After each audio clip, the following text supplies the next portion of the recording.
I woke on my 35th birthday and reached for my phone like I always did. It was a reflex by now, that small, hopeful motion in the first seconds of consciousness. Maybe this year. Maybe she remembered. The screen lit up and I saw one notification, one text message from Mom. My heart did a foolish little jump, the kind I should have trained out of myself decades ago. I opened it. The message read, "Hannah, can you call the florist on 5th Street today? I need to confirm the peony arrangement for Lily's party next Saturday. They need verbal confirmation. Thanks, honey." I read it twice.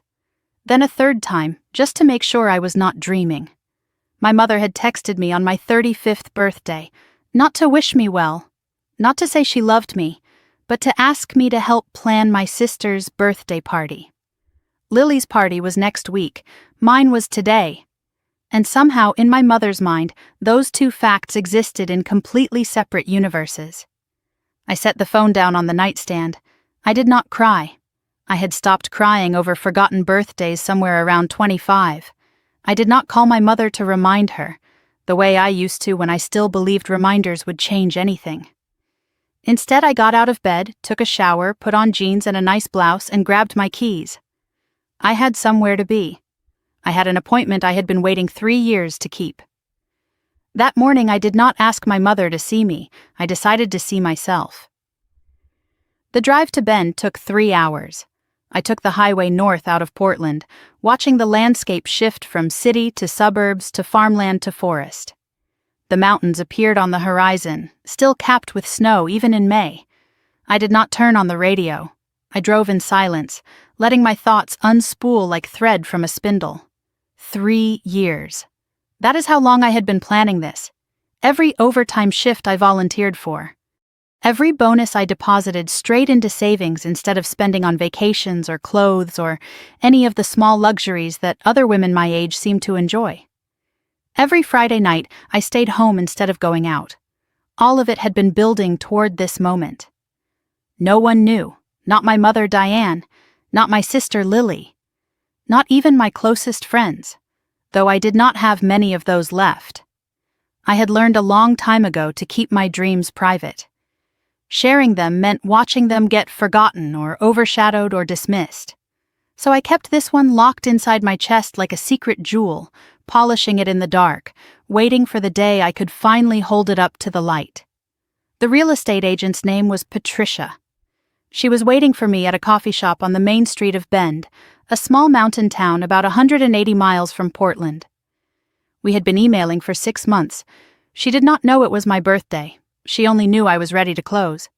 As I drove, I felt something unfamiliar rising in my chest. It was not anger. It was not sadness. It was something quieter and more powerful. The feeling of a decision that belonged only to me. A door I was about to walk through that no one could lock behind me. Bend was everything I had hoped it would be.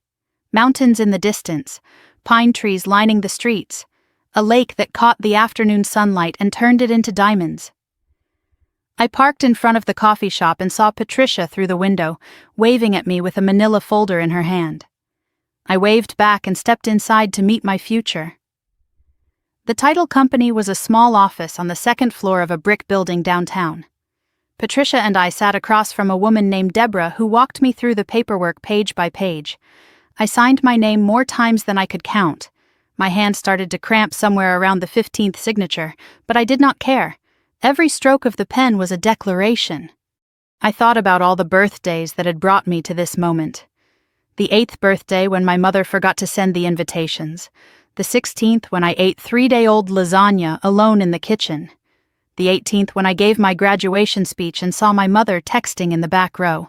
Every holiday I spent as the helper, the organizer, the one who cleaned up while everyone else relaxed. Every moment I had been overlooked, dismissed, treated as the capable one who did not need attention or care. The final document was the settlement statement. At the bottom was the number, $147,000. Every cent I had saved, plus the money from my father's trust fund, the one my mother and sister still knew nothing about. I handed over the cashier's check and watched Deborah verify it with the bank. Then she slid the keys across the table. They were cold and heavy in my palm. 2 keys on a simple ring. The keys to a house. My house. A 3-bedroom craftsman on a small lake, with a fireplace and a dock and a view of the mountains. Mine. For 35 years, I had been waiting for someone to give me permission to matter. In that moment, I realized I had been asking the wrong person all along. Patricia drove me to the house so I could see it one more time before she headed back to her office. I walked through the empty rooms slowly, touching the walls, opening cabinets, standing in doorways. The afternoon light poured through the windows and pooled on the hardwood floors. I could hear birds singing outside. The lake was visible through the back windows, calm and silver. I walked down to the dock. The wood creaked under my feet. I stood at the edge, looking out at the water, and took my phone from my pocket. I opened the camera and positioned the keys in my palm, the lake shimmering in the background. I took the photo. Then I opened Facebook and Instagram and typed a caption. 4 words. Birthday gift. Self-gift. I posted it to every platform where my family and their extended network would see it. Then I did something I had never done before. I powered off my phone completely, not silent, not airplane mode. Off. I knew exactly what was happening on the other side of that black screen. My mother's phone was buzzing with notifications.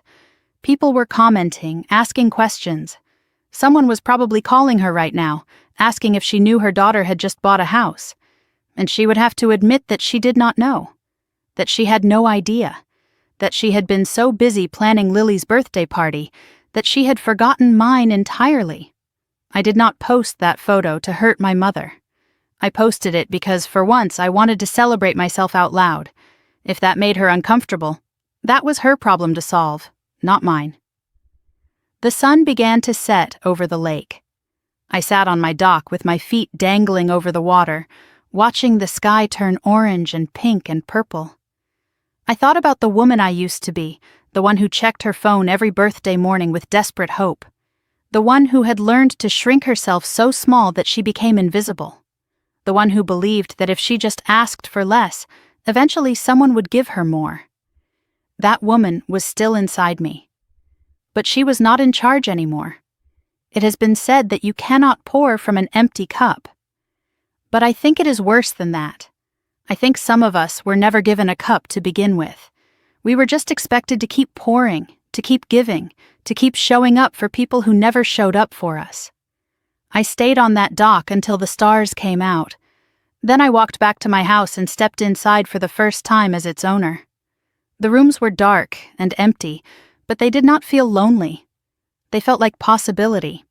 But before I tell you what happened when I finally turned my phone back on, before I tell you about the 23 missed calls and the accusations and the tears, you need to understand something. You need to understand how a woman ends up buying a house on her 35th birthday without telling her own mother. You need to understand what it feels like to grow up as the other daughter, the one who was always fine, the one who never needed anything, the one who learned before she could even name it that love in her family was a limited resource, and she was never first in line.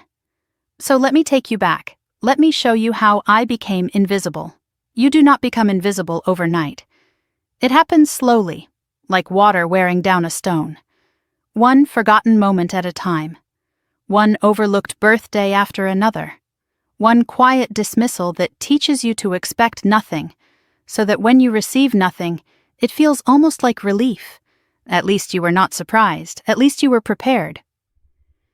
I am going to share some memories with you now. Not to complain, not to play the victim, but because understanding the past is the only way to make sense of the present. And if you are going to understand why I bought that house, why I posted that photo, why I finally stopped waiting for my mother to see me, you need to understand who I was before I learned to see myself. The Cooper family home was a 2-story colonial in a quiet neighborhood in Portland.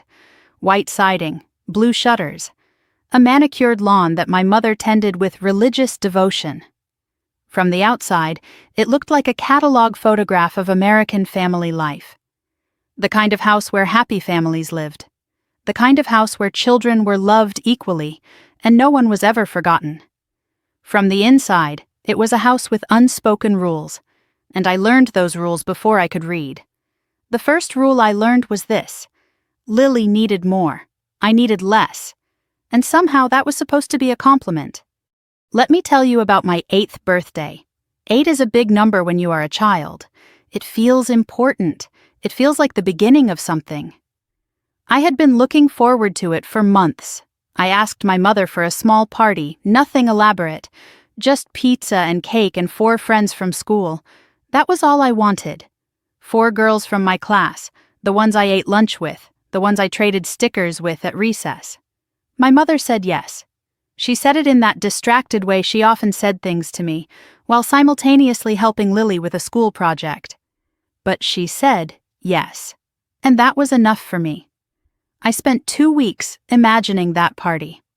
I wrote the guest list on a piece of notebook paper and folded it carefully and kept it in my desk drawer. I picked out which dress I would wear. I practiced what I would say when my friends arrived. I imagined blowing out the candles and making a wish. The morning of my birthday, I woke up early. I put on my dress, the blue one with the white collar that I had been saving. I went downstairs expecting to see balloons, streamers, a cake on the counter. But the house was quiet. The kitchen was empty. There was nothing. I found my mother in the living room on the phone. She was talking to someone about Lily's dance recital, which was happening the following week. Her voice was animated, engaged. She did not see me standing in the doorway. I waited until she hung up. Then I tugged on her sleeve. "Mom," I said, "my party. Where is everyone?" My mother's face went pale. Her hand flew to her mouth. "Oh, honey," she said. "I completely forgot to send the invitations." I meant to. But then Lily had that recital coming up and I got so busy and it just slipped my mind. I stood there in my blue dress with the white collar, the dress I had been saving for weeks, and I felt something cold settle in my stomach.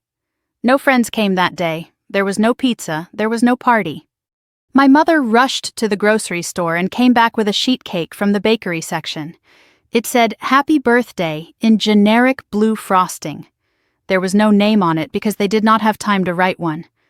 I ate that nameless cake alone at the kitchen table, while my mother apologized and Lily practiced pirouettes in the living room, completely unaware that anything was wrong.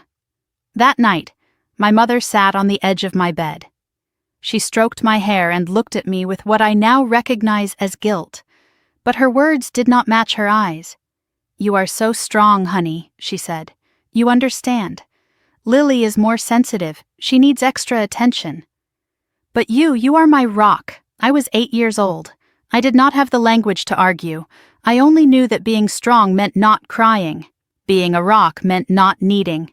Understanding meant accepting less without complaint. So I nodded. I said, "Okay."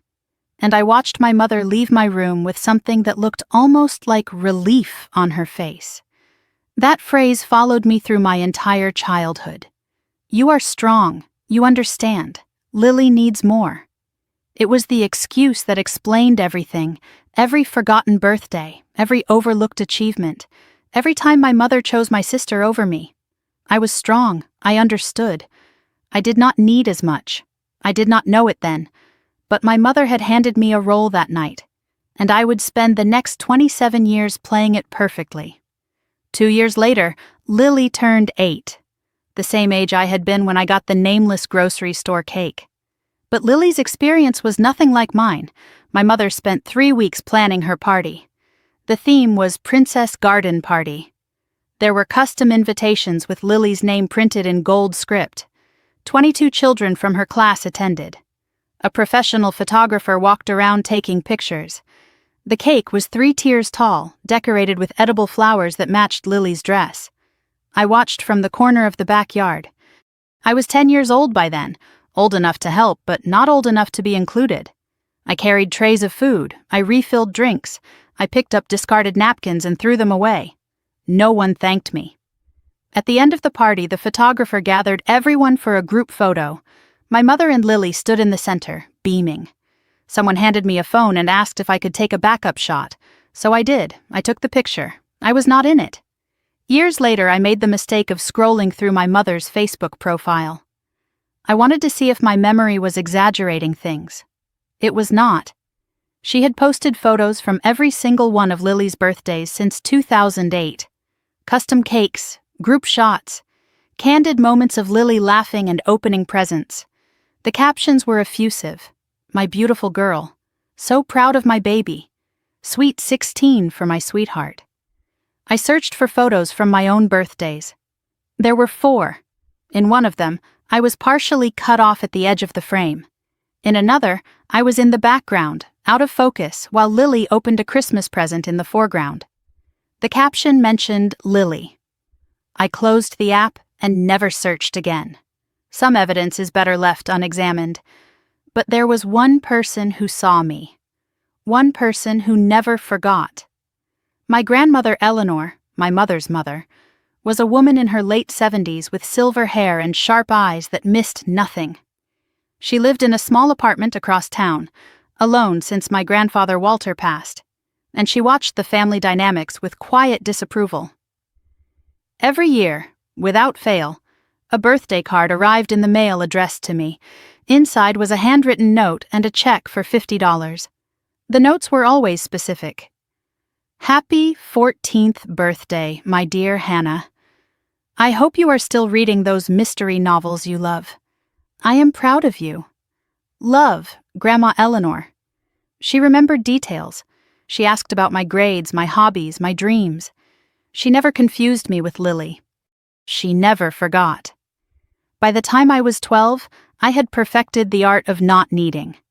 I made my own breakfast. I walked myself to school. I signed my own permission slips when my mother forgot. I learned to forge her signature so I would not have to ask. Teachers called me mature for my age. Relatives said I was so independent. No one asked why a 12-year-old had learned to need nothing from anyone. I did not become invisible because my mother hated me. I became invisible because she forgot to look. And eventually I stopped waving. Growing up, I used to think my mother had 2 different hearts. One for Lily, one for me. Lily's heart was warm and attentive, always beating in her direction, always aware of her needs and her moods and her smallest accomplishments. My heart was quieter, functional but distant, like a clock ticking in another room that no one remembered to wind. I want to be clear about something before I continue. I am not here to villainize my sister. Lily was not cruel. She was not malicious. She was simply a girl who grew up in sunlight and never thought to ask why her sister stood in the shade. The difference between us was not about love. My mother loved me. I believe that, even now. But love without presence is like a letter that never gets mailed. The intention exists, but it never arrives. Let me show you what I mean. My 16th birthday should have mattered. Sweet 16, a milestone. By then, I had learned not to expect a party. Those dreams had died years earlier, buried under a pile of forgotten invitations and nameless grocery store cakes.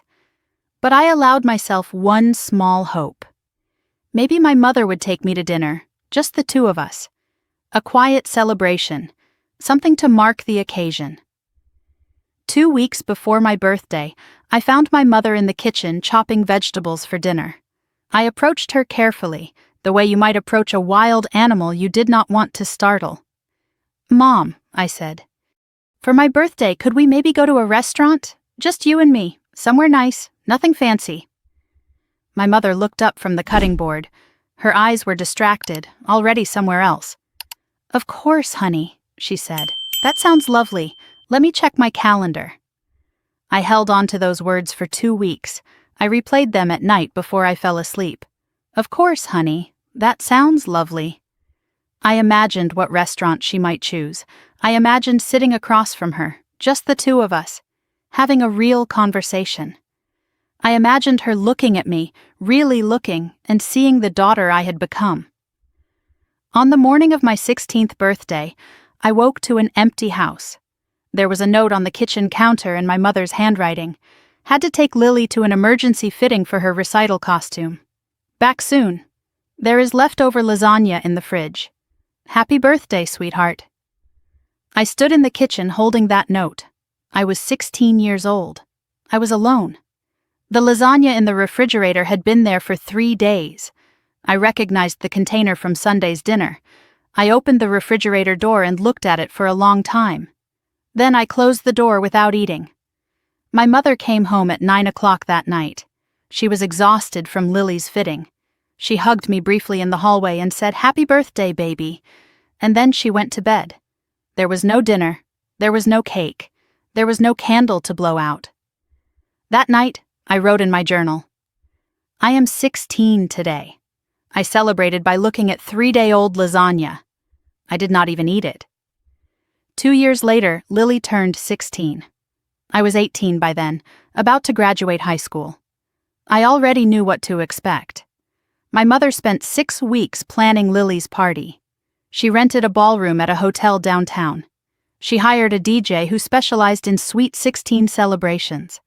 She ordered a custom dress for Lily from a boutique, dusty rose silk with hand-sewn crystals along the neckline. The guest list had 73 names on it. I attended, of course. I helped set up. I arranged the gift table just so, making sure the cards were visible and the wrapping paper coordinated with the color scheme. I checked that the caterers knew where to put the appetizers. I wore a dress I had bought myself from a thrift store because no one had thought to take me shopping. Halfway through the party, my mother took the microphone. She gave a speech about Lily, how proud she was, how beautiful Lily had become, how Lily had always been her joy and her light. The room applauded. Lily cried happy tears and hugged our mother. I stood near the back, holding a tray of champagne glasses for the adults, watching like I always watched. At the end of the night, a professional photographer arranged the family for a portrait. My mother and Lily and my father Richard stood together in front of the balloon arch, their smiles bright and practiced. Someone handed me a phone and asked me to take a backup shot in case something went wrong with the professional camera. I took the picture. I captured their happiness. I was not in the frame. That night, driving home in the back seat while Lily slept against our mother's shoulder in the front, I understood something I had been circling for years.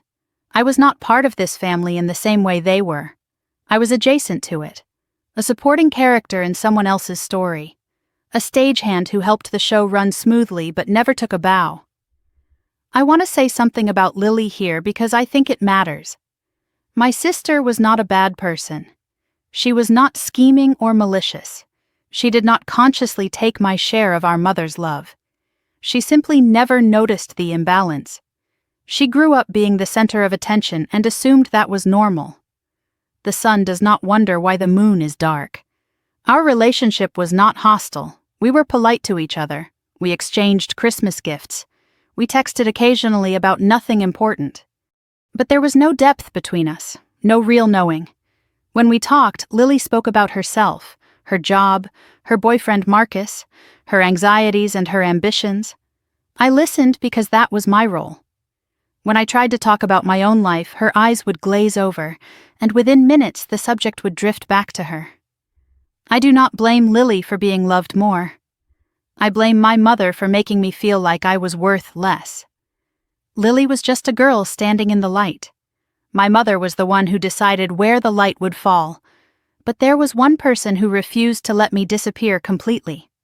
Once, when I was 17, I visited my grandmother Eleanor alone. My mother had not arranged the visit. I had called Eleanor myself and asked if I could come over. She sounded surprised but pleased. We sat in her small living room drinking tea from china cups that had belonged to her mother. The apartment was quiet and smelled like lavender. Eleanor listened to me talk about school, about my plans for college, about a boy I liked who did not know I existed. She did not interrupt. She did not redirect the conversation to Lily. She just listened. As I was leaving, she took my hand and held it for a moment. Her grip was surprisingly strong. Her eyes, sharp and knowing, searched my face. "Your mother was not always like this," she said quietly. "She learned it somewhere. I have tried for years to understand where I went wrong." I did not know what she meant. I was too young to understand that pain could be inherited, that patterns could be passed down through generations like eye color or a tendency toward silence. I just nodded and kissed her cheek and drove home wondering what she was trying to tell me. Years later, I would find out. My high school graduation should have been a triumph. I finished second in my class. Salutatorian. I gave a speech in front of 500 people about perseverance and finding your own path. I wore a white dress under my gown that I bought with money I earned from my part-time job at the bookstore. My family arrived 20 minutes late. I was already on stage halfway through my speech when I saw them slip into seats near the back of the auditorium. My mother had her phone out. She was texting someone. Probably something about Lily. I finished my speech. The audience applauded. I returned to my seat with the other graduates and accepted my diploma when my name was called. Afterward, my mother found me in the crowd. She hugged me and said, "That was lovely, honey. I am so proud." But her phone buzzed in her pocket, and she stepped away to answer it before I could respond. My father Richard found me a few minutes later. He took a photograph of me in my cap and gown. He told me he was proud of me. His voice was quiet and sincere, the way it always was when he said important things. It was enough. It had to be enough. By the time I graduated, I had accepted my role in the family. I was the helper, the capable one, the one who did not need. I did not fight it anymore. I just built my life around it. But what I did not know yet was that leaving home would not free me from the pattern.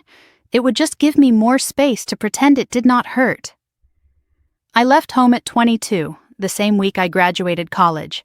I packed everything I owned into my Honda Civic, a car I had bought myself with 3 years of part-time bookstore wages, 2 suitcases, a box of books, a folder of important documents. My entire life fit into the trunk and back seat of a 10-year-old sedan. My mother helped me carry one bag to the car. She was distracted, her phone pressed between her shoulder and ear, talking to someone about wedding venue options for Lily and Marcus. They had just gotten engaged. The whole family was buzzing with excitement about it. My graduation and departure seemed like minor footnotes in the larger story of Lily's upcoming marriage. We said goodbye at the curb. My mother hugged me with one arm, the other still holding her phone. "Call me when you get there, okay?" she said. Then she walked back inside before I reached the end of the street. I told myself I was starting fresh. I told myself the distance would heal everything. I was wrong. Distance does not erase patterns. It just gives you more room to carry them. Portland became my new home. I rented a 1-bedroom apartment the size of a large closet in a building that smelled like old carpet and fried food. I started as an entry-level logistics coordinator at a shipping company called Ridgeway Distribution. The pay was modest, the hours were long, but I was good at it. I learned everything I could, staying late to study routes and systems and processes that no one else wanted to understand. I arrived early every morning. I took on projects that other employees avoided. I became the person who solved problems quietly and efficiently, without needing recognition or praise. The same skills that had made me invisible at home made me invaluable at work. My supervisors noticed. They promoted me. Year 1, I was a coordinator. Year 3, I became a senior coordinator. Year 5, I was promoted to operations manager. Year 8, I became senior operations manager with a team of 6 people reporting to me. I built something real, something that belonged to me, something that no one in my family knew anything about. My mother called occasionally. The conversations were short and surface level. She asked about the weather in Portland. She asked if I was eating enough. She never asked about my job title or my promotions or what I actually did all day. Once, at a family Thanksgiving, an uncle asked me what I did for work. Before I could answer, my mother interrupted. "Oh, she does something with shipping," she said, waving her hand vaguely. "Boxes and trucks, I think." "Lily, tell everyone about your new PR campaign." I smiled. I ate my turkey. I said nothing. Every holiday, I drove the 3 hours back to my parents' house. Christmas, Thanksgiving, Easter. I told myself it was what families did. I told myself I wanted to see my father. But every time I walked through that front door, I became the helper again. I cooked the side dishes while my mother focused on the main course, adjusting seasonings according to Lily's preferences. I set the table. I washed the dishes afterward while everyone else relaxed in the living room. I fixed the Wi-Fi when it stopped working. I drove to the nursing home to pick up Grandma Eleanor because everyone else was too busy preparing for Lily's arrival. Lily always came with Marcus, and they were treated like visiting royalty. My mother fussed over them constantly. Where would they like to sit? Was the guest room comfortable enough? Did Marcus need anything for his allergies? Their comfort was a family priority. I slept on the pull-out couch in the basement. No one asked if I was comfortable. I learned to bring my own pillow from home because I knew no one would think to provide one. At the end of every holiday, I drove back to Portland exhausted.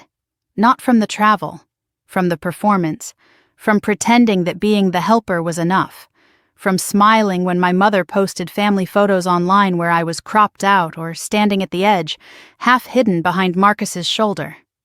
Then came the year everything changed. 3 years before my 35th birthday, my father was diagnosed with pancreatic cancer.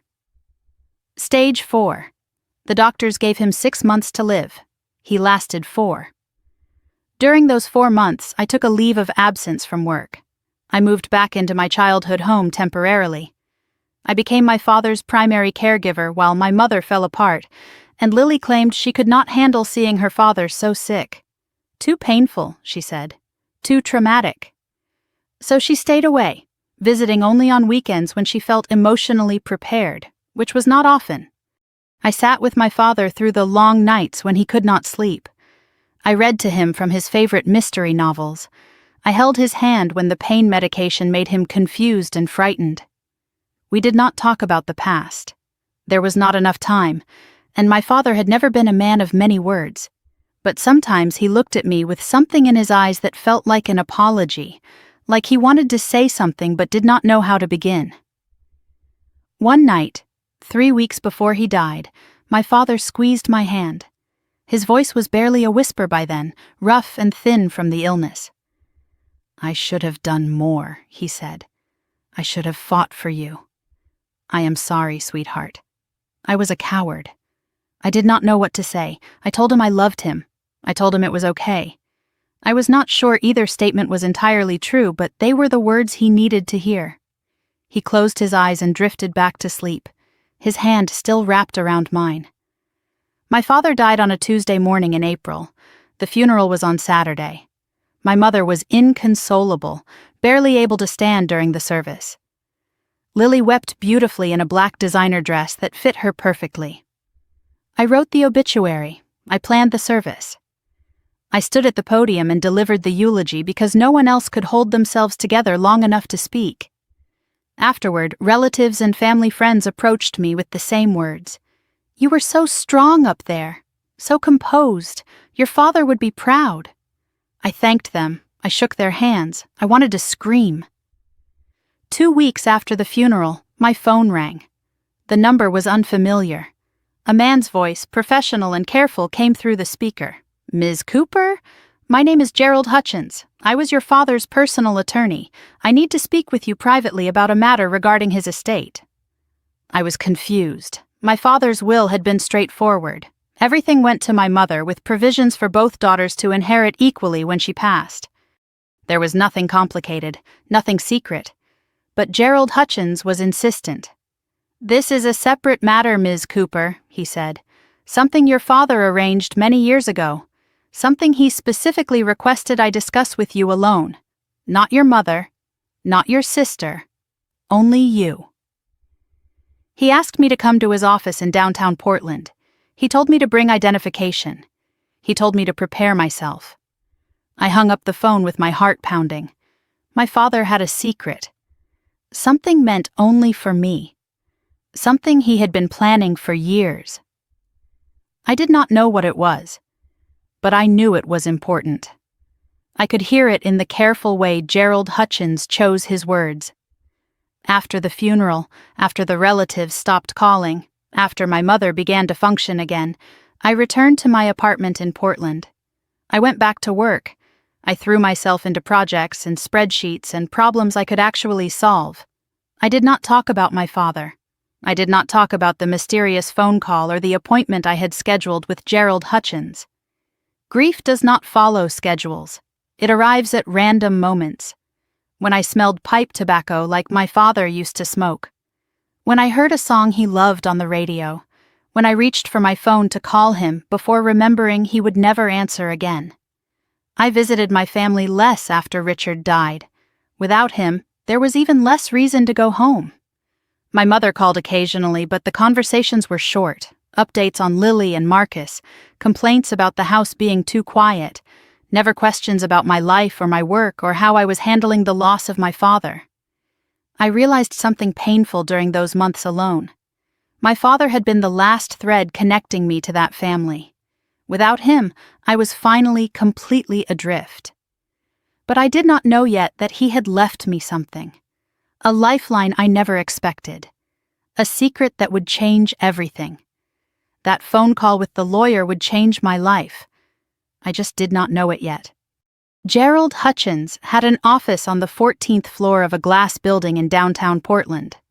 The kind of office with leather chairs and framed diplomas on the walls, and a view of the Willamette River through floor-to-ceiling windows. The kind of office where secrets were kept in locked drawers and difficult conversations happened behind closed doors. 6 months before my 35th birthday, I took a half day off work. I never took time off.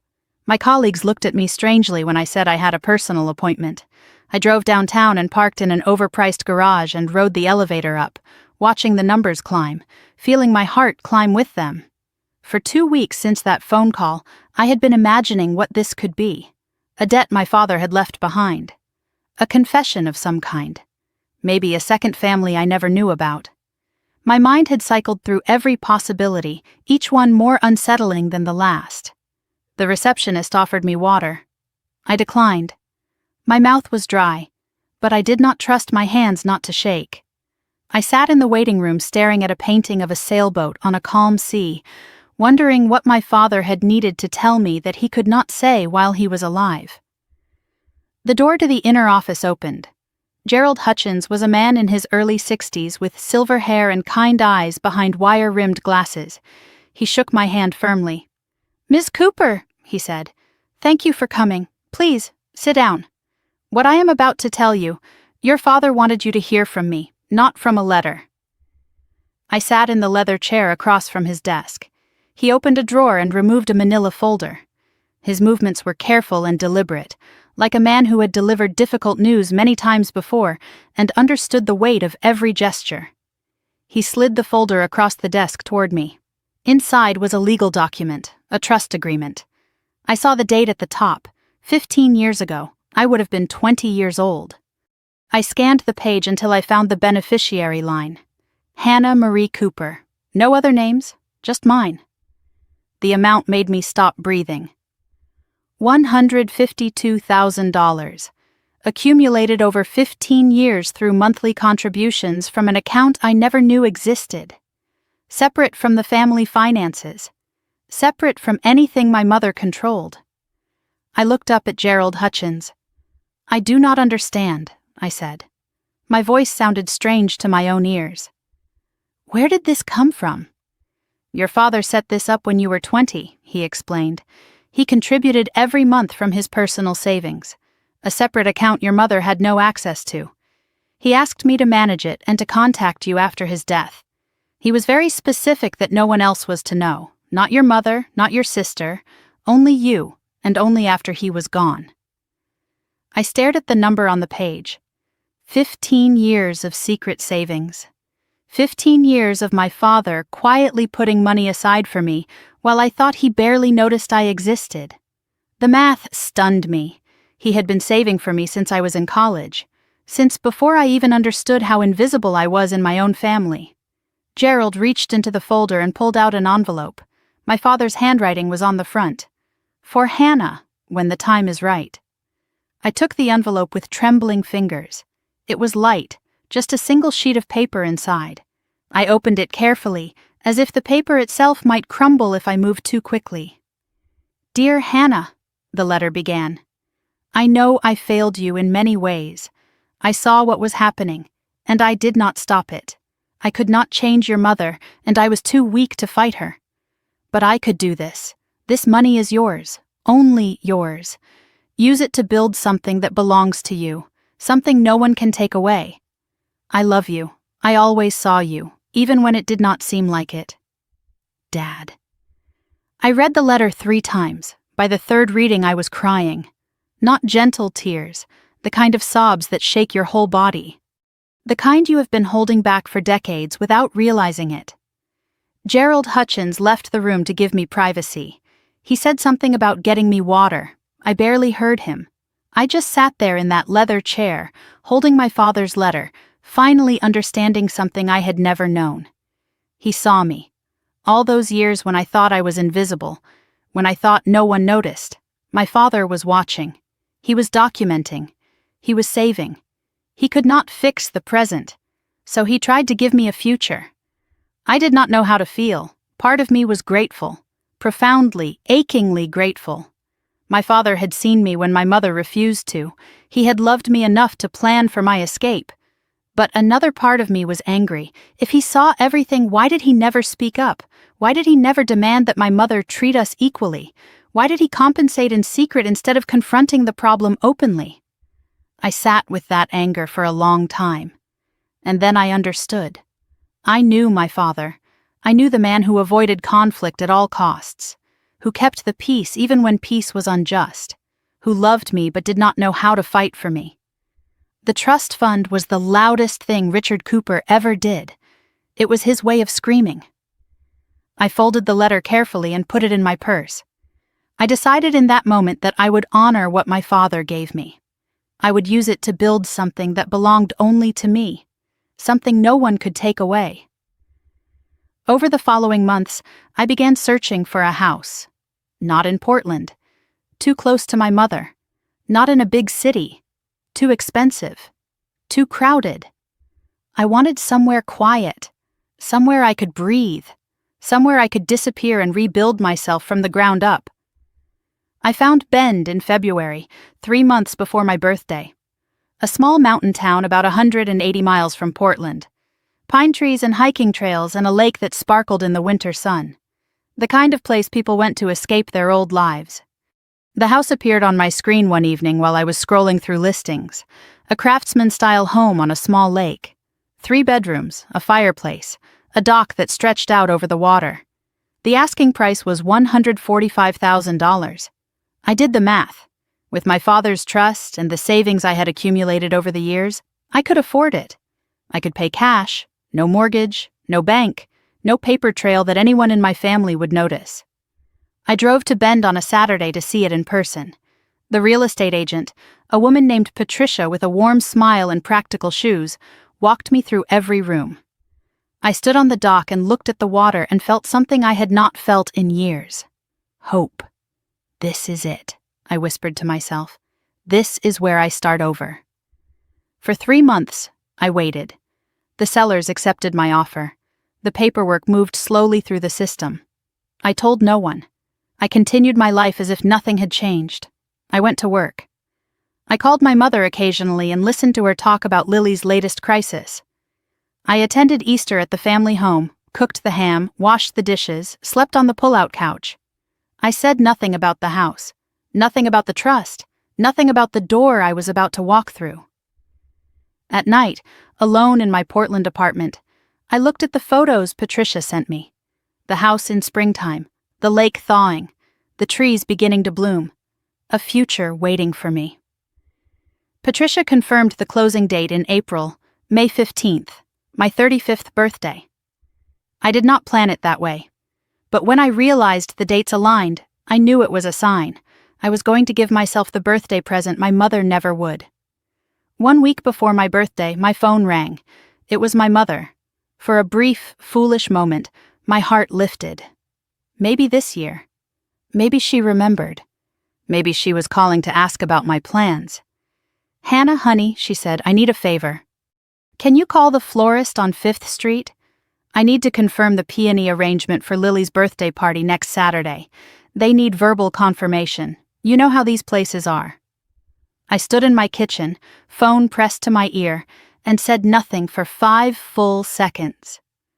My mother was calling 1 week before my birthday to ask me to help plan Lily's party. Not to wish me an early happy birthday. Not to ask what I wanted. To delegate a task. To make me, once again, the invisible helper for my sister's celebration. "I'll think about it, Mom," I said. Then I hung up without saying goodbye. I called Patricia that same afternoon. "Can we move the closing up?" I asked. "I want to sign on the morning of the 15th. First thing. The night before my birthday, I packed a small bag, a change of clothes, my laptop, the folder from Gerald Hutchins with all the trust documents, my father's letter. I looked around my Portland apartment, the place I had lived for 8 years. It felt smaller than it used to. The walls felt closer. I was ready to leave. Tomorrow I would sign papers. Tomorrow I would own something. Tomorrow I would post a photograph and watch my family realize they never knew me at all. I did not sleep much that night, but when I did, I dreamed of water, still water, a lake with no ripples, peace. When I woke, it was May 15th. I was 35 years old. I checked my phone and found one message from my mother. Not a birthday wish, a reminder about the florist. For the first time in years, I smiled at her forgetfulness. Because today, it did not hurt. Today, it was the confirmation I needed, the permission I was never going to get from anyone but myself. I picked up my bag, my keys, my father's letter. I walked out the door. I got in my car. I drove 3 hours north. And that brings us back to where I started, standing on my new dock, posting a photograph, turning off my phone, and waiting for the explosion. For 6 hours, I existed in a world where my family did not know who I really was. Those were the most peaceful 6 hours I had experienced in 35 years. After posting the photograph, I spent the afternoon exploring my new house. I walked through each room slowly, touching the walls, running my fingers along the window frames, standing in doorways and imagining the life I would build here. The afternoon light poured through the windows and made patterns on the hardwood floors. I could hear birds singing in the trees outside. The lake was visible from almost every room, calm and silver, reflecting the mountains in the distance. I made tea in my new kitchen, the first cup of anything prepared in this house. I carried it down to the dock and sat with my feet dangling over the water, watching the sunlight shift across the surface. I breathed deeply. I let myself feel something I had not felt in years. Stillness. Not the stillness of being ignored, but the stillness of being complete. My phone sat on the kitchen counter, powered off. A black rectangle full of silent chaos. I knew what was happening on the other side of that darkness. Notifications piling up. Phone calls going to voicemail. Text messages stacking on top of each other like a tower of panic and confusion. But for those 6 hours, I let the storm rage without me. At 7 in the evening, as the sun began to set over the mountains, I decided it was time. I walked back inside, picked up my phone, and held down the power button. The screen glowed to life. The icons appeared. And then the flood began. The phone vibrated continuously for nearly 30 seconds. Notification after notification cascading down the screen, too fast to read. When it finally stopped, I looked at the numbers. 23 missed calls, 14 from my mother, 6 from Lily, 3 from numbers I did not recognize, probably relatives recruited to reach me when the others failed. 47 text messages. I scrolled through the preview pane without opening them, reading just enough to understand the trajectory of the day. My mother's messages started confused and escalated quickly. The first one, sent around 2 in the afternoon. "Hannah, where did you get the money for this?" The second, "Call me immediately." Then, "Why didn't you tell us you were buying a house?" Followed by, "I'm worried about you. This isn't like you." And then, in all capital letters, "Hannah, call me." The final message, sent just an hour ago. "Your sister is very upset. You have ruined her week." I read that last one twice. "Your sister is very upset. You have ruined her week." On my birthday, my mother's primary concern was that my announcement had upset Lily. Not congratulations, not curiosity, not pride, just irritation that I had somehow made Lily's life more difficult by celebrating my own. Lily's messages were sharper. "What the hell, Hannah?" And then, "Mom is freaking out. Thanks for that." Followed by, "Did you win the lottery or something?" And, "You could have at least told us." The final message was just one word: selfish. There it was. The same accusation from childhood. The same word that had been used to keep me small and quiet and invisible for 35 years. Selfish. As if wanting something for myself, celebrating something I had earned, was a crime against the family. I closed the text messages and opened my voicemail. I put the phone on speaker and set it on the kitchen table. I wanted to hear their voices. I needed to understand what I was dealing with. The first voicemail was from my mother, left at 2:34 in the afternoon. Her voice was confused, almost gentle. "Hannah, honey, I saw your post. Did you really buy a house? Call me. I do not understand what is happening." By the fourth message, left around 4:15, her tone had shifted. "Hannah, this is getting ridiculous. Why aren't you answering? I have called 4 times. Your sister is upset. Call me back." The eighth message, left at 5:47, was different. The mask was slipping. "I do not know what kind of game you are playing, but this is incredibly inconsiderate. We had no idea you were even looking at houses. Where did you get that kind of money? This does not make any sense." The 12th message, left just before 7, was cold and controlled. The voice my mother used when she was furious but trying to sound reasonable. "Hannah Marie Cooper. You call me back right now. We need to talk about what is really going on here. I am starting to think something is seriously wrong with you. Something is seriously wrong with you." I let those words sit in the air for a moment. My mother's first instinct, when confronted with evidence of my independence, was to question my sanity. Before calling anyone back, I opened Facebook. The photograph had 63 comments now. I read through them slowly, studying each one like evidence at a trial. The reactions from my mother's side of the family were predictable. My Aunt Judith wrote, "Beautiful home." But why didn't you tell your mother first? She is beside herself. Uncle Robert commented, "Congratulations. I think. Everything okay?" My cousin Mark asked, "Wait, you bought a house? With what money?" But then I noticed something interesting. The comments from my father's side of the family were different. Aunt Martha, my father's sister, wrote, "So proud of you, sweetie. Your dad would be beaming right now. You have always been the strong one." My cousin Jennifer commented, "Queen, move. Get it, Hannah." Even an old friend from high school I had not spoken to in years chimed in, "This is amazing. Living your best life." The divide was clear. My mother's family was suspicious, questioning, concerned about proper protocol.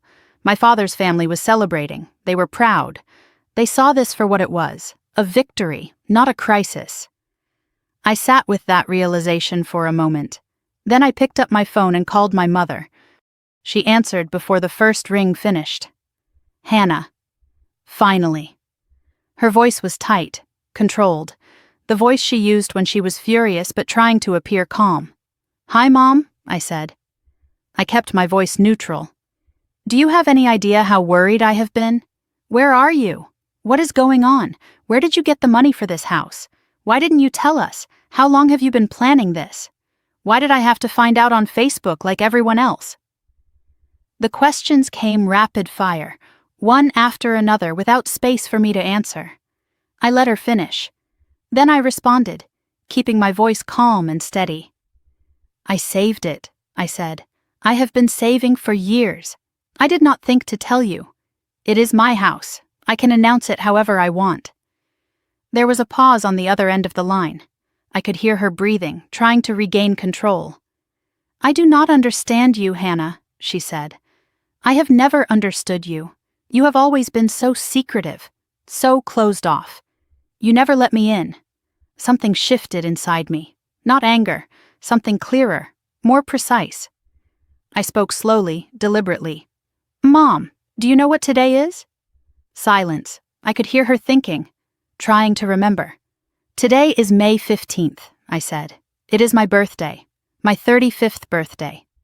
You called me last week, not to ask about my plans, not to wish me an early happy birthday, but to ask me to call a florist for Lily's party. You forgot. Again." The silence stretched longer this time. 5 seconds. 10. 15. When she finally spoke, her voice had changed. Defensive now. Scrambling. "Hannah, that is not— I was going to call you later today. I have just been so busy with Lily's party preparations and—" I cut her off. "Mom, stop. I did not call to argue. I called to tell you that I bought myself a birthday present, the one you were never going to give me. I gave myself something that matters." Another pause. When she spoke again, her tone had shifted to offense. The pivot I knew so well. "You are being dramatic," she said. "I have always supported you. You never needed anything from me. You made that very clear. This is exactly what I mean. You pull away, you keep secrets, and then you blame me for not being close enough. Where did the money really come from, Hannah? Because I know what you make and you could not afford this on your salary." I heard the accusation underneath her words. She thought I had done something wrong to get this money, stolen it, borrowed it illegally, something shameful. I could have told her about the trust fund. I could have explained that my father saw everything and secretly protected me. But I was not ready to use that weapon. Not yet. "The money is mine, Mom," I said. "Legally, legitimately. That is all you need to know." "We are not done talking about this," she said. Her voice was hard. "I want to see you. This weekend. We need to sit down as a family and discuss what is happening with you." "I will think about it," I said. Then I hung up before she could respond. I set the phone face down on the table.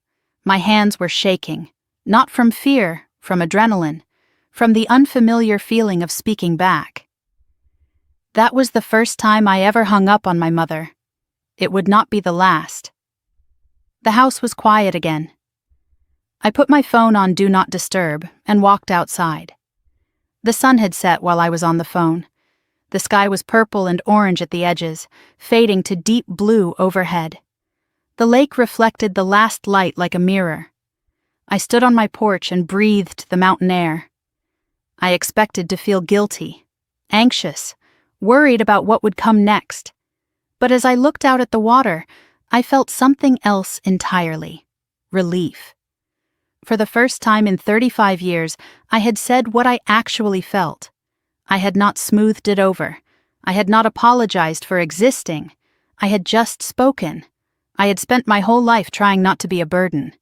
That night, I finally understood. I was never the burden. I was just the one carrying everyone else's.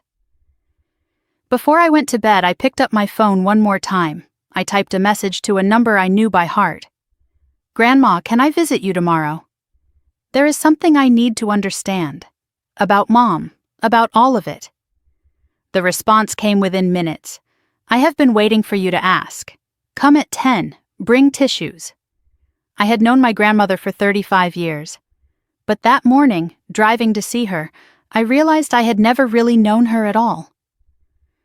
I woke early in my new house. The first full night of sleep in a bed I owned. I should have felt rested, but my mind was churning with questions. Eleanor's text echoed in my head. "I have been waiting for you to ask. Bring tissues." Those words carried weight.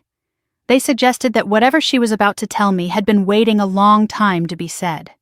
Willow Creek Assisted Living was 45 minutes from Bend, a quiet facility nestled in pine trees with a view of the mountains.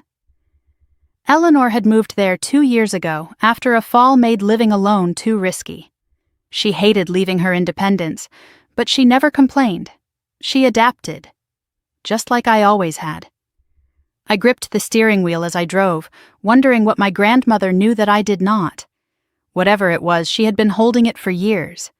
The question was whether I was ready to hear it. The facility was not a depressing place. The hallways were bright and clean. The staff smiled and waved as I walked past. There were fresh flowers on every table. Eleanor had chosen this place herself, researched it for months, and announced her decision like a general issuing orders. Even in her 80s, she refused to let anyone else control her fate. Her apartment was small but dignified. Bookshelves lined one wall, filled with mysteries and biographies. A window looked out onto a garden where roses were just beginning to bloom. On the nightstand sat a framed photograph of Eleanor and my grandfather Walter on their wedding day, 60 years ago. She still kept him close. Eleanor sat in a wingback chair by the window. She was dressed in slacks and a soft blue sweater, her silver hair pinned back neatly. Her eyes, sharp and knowing, tracked me as I entered the room. She did not smile. She did not offer pleasantries. "Close the door," she said. "No hello, no small talk. Sit down. We have a lot to discuss. And I am not getting any younger." I sat in the chair across from her. The morning light caught the lines on her face, the evidence of 8 decades of watching and waiting. "I saw your photograph," she said. "The house, the caption." And I thought, finally. She has finally stopped waiting for them to see her. Something in my chest loosened at her words. She understood. She had always understood. "I have watched you, Hannah. Your whole life.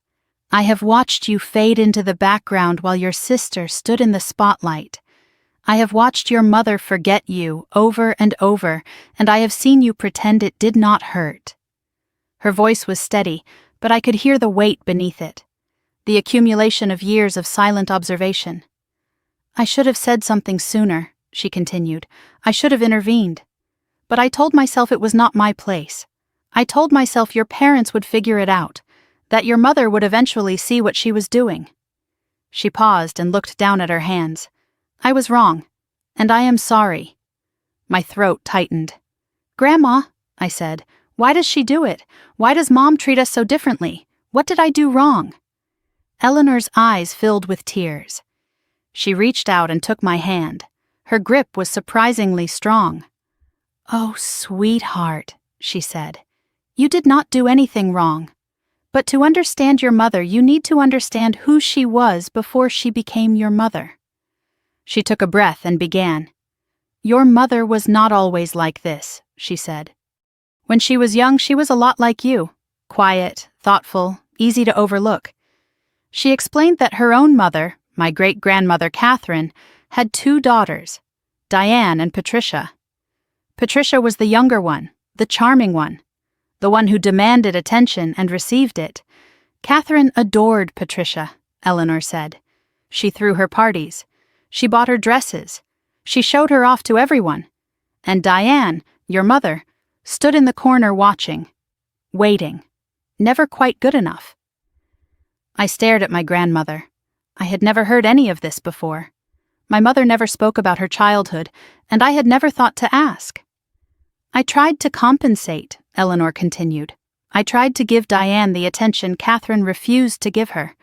But it was not enough. The wound was already there, deep, infected, and it never healed." She looked out the window at the garden, her eyes distant. "When your mother had her own children, something happened. She saw Lily, beautiful and demanding and needing constant attention, and something clicked in her brain. She saw Patricia. She saw the kind of child who gets loved, and she poured everything into Lily, just like Catherine poured everything into Patricia." Eleanor turned back to me. "And you, Hannah. You were quiet, independent, easy, and your mother looked at you and saw herself, the child who did not get chosen. But instead of protecting you from that pain, she repeated it. Because that is what unhealed wounds do.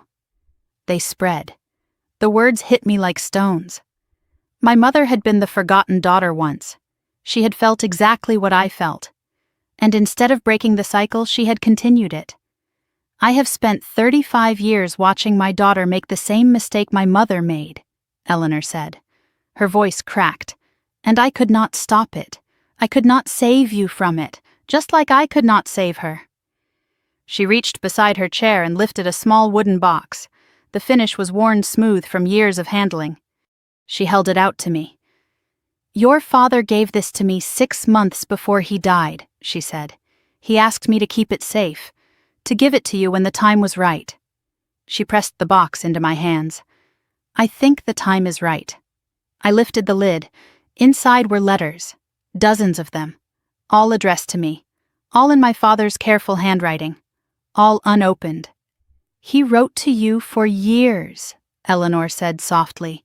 "Every time he saw your mother overlook you, every time he felt helpless. He could not say it out loud, so he wrote it down, but he never sent them.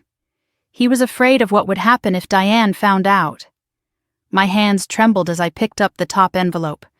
It was dated 10 years ago, my 25th birthday. I opened it and read the first lines aloud, my voice breaking. Dear Hannah, today you turned 25. Your mother forgot to call until evening. I watched you wait by the phone all day, pretending you were not waiting. I wanted to shake her. I wanted to scream at her. Instead, I sat in my office and wrote you this letter I will never send. I am sorry. I am so sorry. I see you, sweetheart. I always have. I could not continue.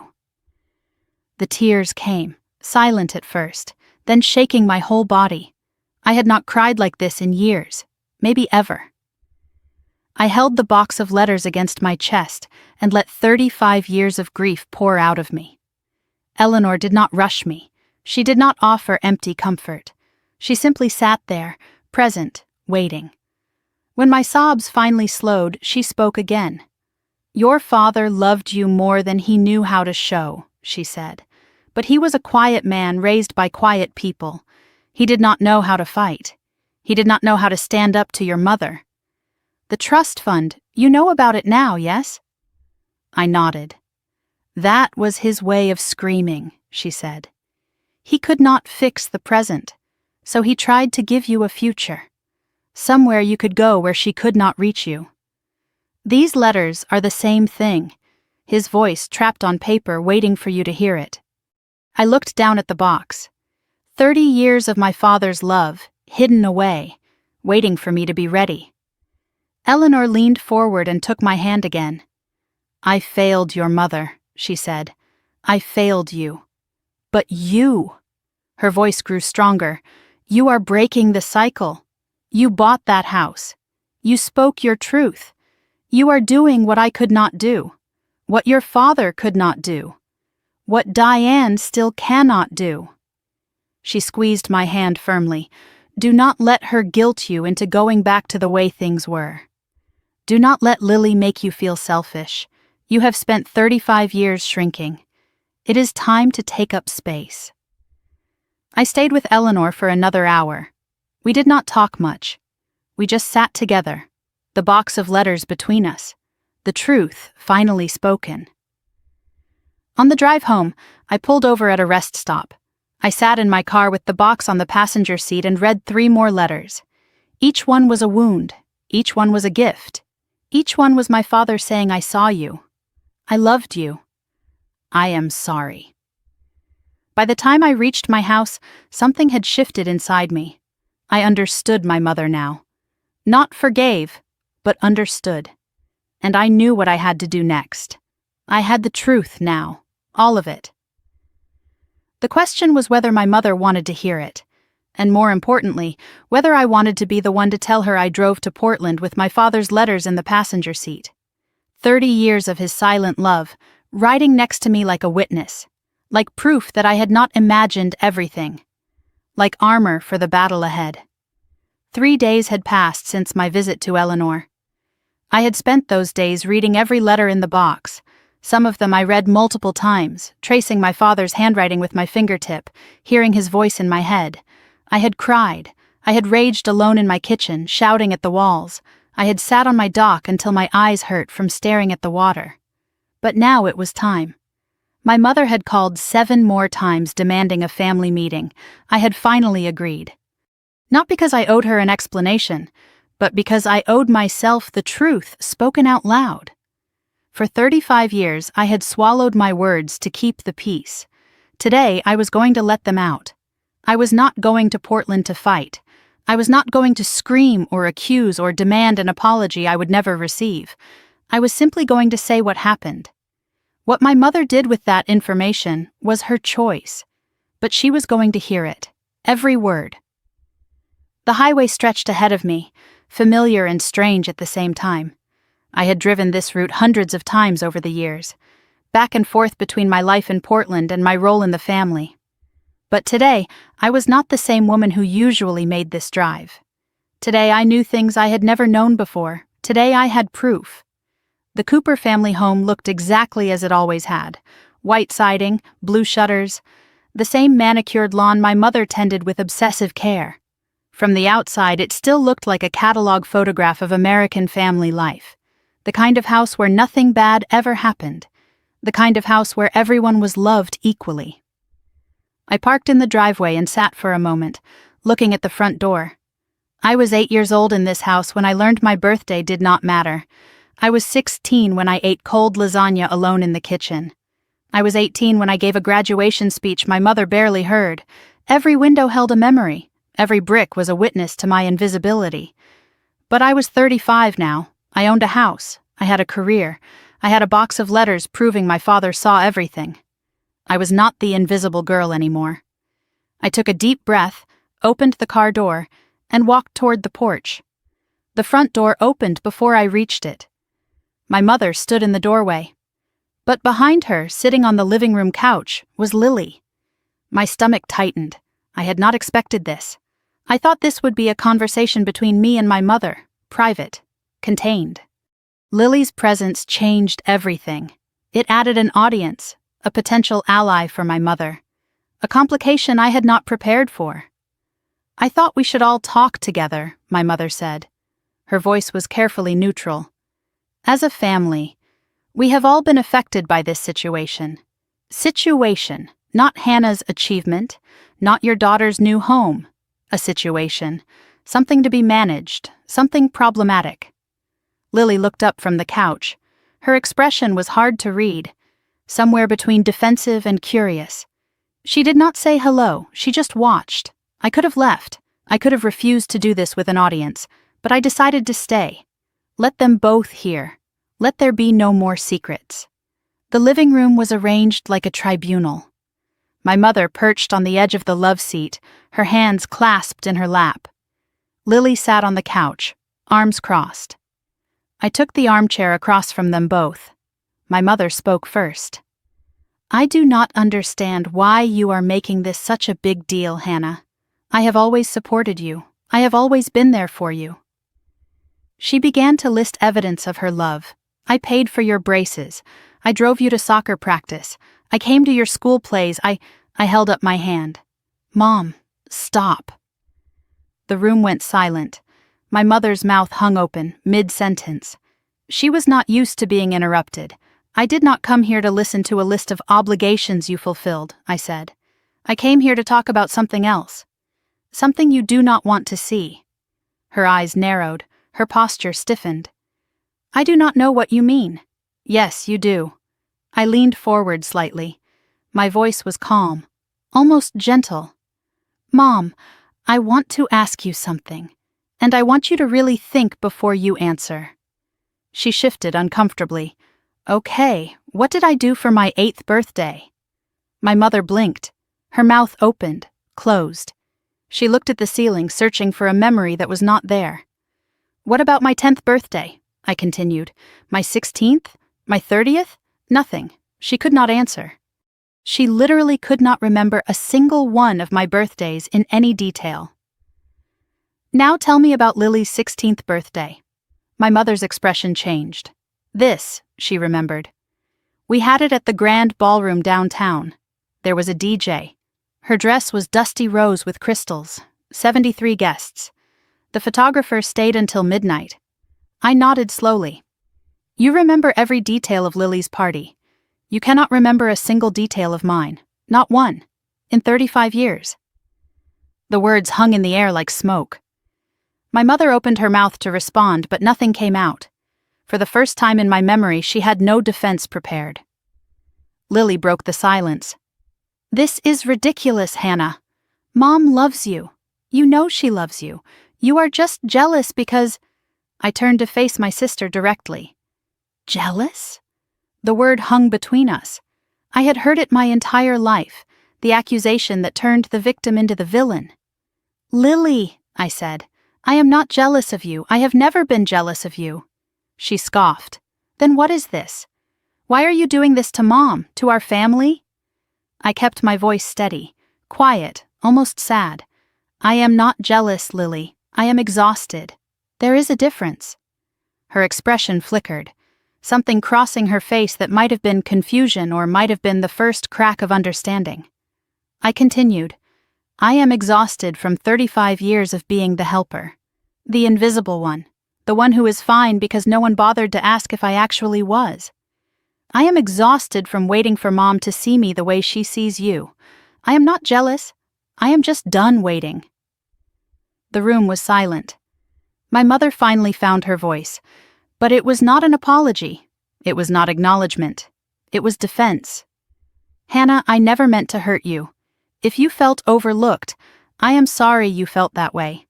But I have always loved both of you equally. You were just different. You did not need as much attention. You were my rock. There it was, the phrase from childhood. The excuse that sounded like a compliment but functioned as erasure. Something in my chest hardened, not with anger, with clarity. My mother was not going to see it. Not today, maybe not ever. She had spent 62 years avoiding this truth. She was not going to surrender it in one conversation. I stood up from the armchair. My movements were calm, unhurried. I am not asking for an apology, Mom. I know you are not ready to give one. I am not asking you to admit you did anything wrong. I am just telling you what happened, what I experienced, what I remember.